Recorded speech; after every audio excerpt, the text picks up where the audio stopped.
واللہ وحد ہے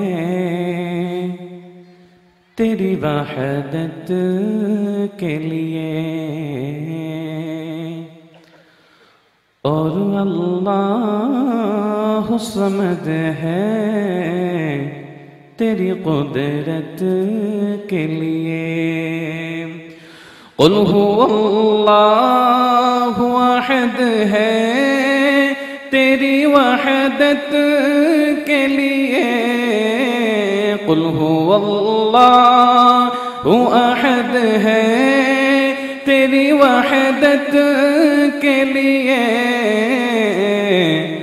اور اللہ صمد ہے تیری قدرت کے لیے۔ السلام علیکم ورحمۃ اللہ وبرکاتہ، نحمدہ ونصلی علی رسولہ الکریم، اما بعد، قال اللہ تعالی اعوذ باللہ من الشیطان الرجیم، بسم اللہ الرحمن الرحیم، یرفع اللہ الذین آمنوا منکم والذین اوتوا العلم درجات، سورہ مجادلہ آیت نمبر 9۔ محترم اساتذہ اکرام اور میرے پیارے دینی ساتھیوں، آج کی میری تقریر کا موضوع ہے علم کی اہمیت۔ علم سے انسان صحیح اور غلط میں فرق کر سکتا ہے۔ اللہ تعالیٰ کے نزدیک علم والوں کا مرتبہ دوسروں سے زیادہ ہوتا ہے۔ اللہ تعالیٰ کا فرمان ہے کہ یرفع اللہ الذین آمنوا منکم والذین اوتوا العلم درجات، سورہ مجادلہ آیت نمبر 9۔ اللہ تعالیٰ تم میں سے ان لوگوں کو جو ایمان لائے ہیں اور جو علم دے گئے ان کے درجات بلند کر دے گا۔ انسان کے لیے علم حاصل کرنا اتنا ضروری ہے جتنا اسے زندہ رہنے کے لیے پانی ہوا کی ضرورت ہوتی ہے۔ علم کی وجہ سے انسان اچھائی برائی حلال و حرام میں تمیز کر سکتا ہے۔ علم انسان کے اخلاق کو پاکیزہ اور صلاحیت بخشتا ہے۔ اسی علم کی بدولت انسان کو فرشتوں پر برتری حاصل ہوئی۔ علم کے ذریعے انسان یہ جانتا ہے کہ اس کی زندگی کا اصل مقصد کیا ہے۔ علم کے ذریعے علم ایک ایسی روشنی اور نور ہے جس سے جہالت کے بادل دور ہو جاتے ہیں۔ علم سے انسان جینے کا سلیقہ سیکھتا ہے۔ کانٹوں کو جہالت کے لگ کاٹ کے پھینکو، کانٹوں کو جہالت کے لگ کاٹ کے پھینکو، تم علم کی قوت سے نیا باغ کھلا دو۔ ہے ملک میں تفریق جہالت کے سبب سے، ہے ملک میں تفریق جہالت کے سبب سے، تم علم کی قوت سے جھگڑا ہی مٹا دو۔ محترم حضرات، علم کی وجہ سے دل و دماغ کی پوشیدہ صلاحیتیں بیدار ہوتی ہیں۔ علم کی وجہ سے انسان کے رہن سہن اور طرز زندگی میں تہذیب پیدا ہوتی ہے۔ چنانچہ انسان نے آج تک جتنی بھی ترقی کی ہے وہ سب علم کی بدولت ہے۔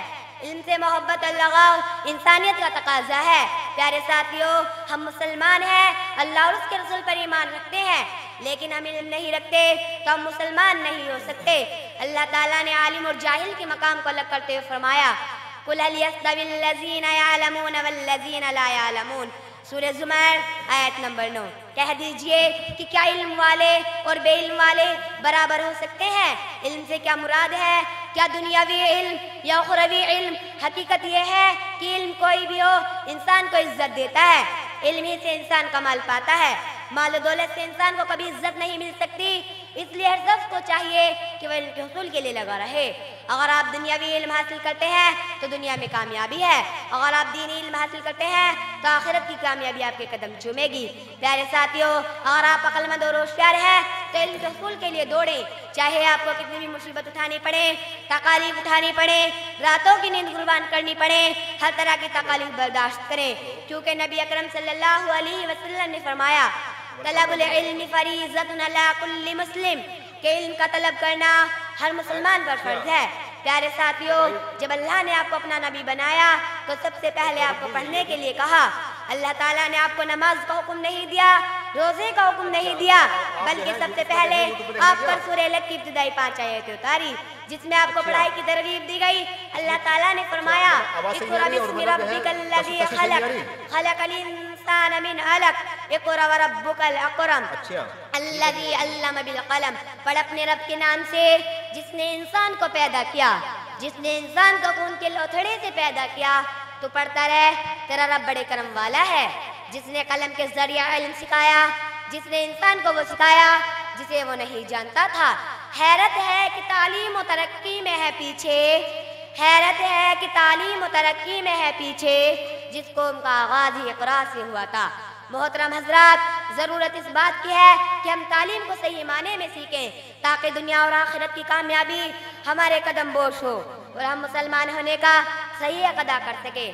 اب آخر میں دعا ہے کہ اللہ تعالی ہم سب کو علم دین حاصل کرنے کی توفیق عطا فرمائے، آمین۔ السلام علیکم ورحمۃ اللہ وبرکاتہ۔